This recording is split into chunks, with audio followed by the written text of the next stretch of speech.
ভালো লাগে ডিঙি নৌকায় চড়ে ভাসতে, প্রজাপতি বুনো হাঁস ভালো লাগে দেখতে, জানলার কোণে বসে উদাসী বিকেল দেখে, ভালোবাসি এক মনে কবিতা পড়তে।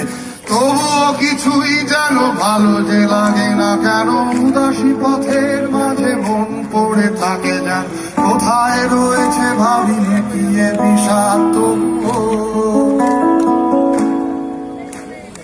যখন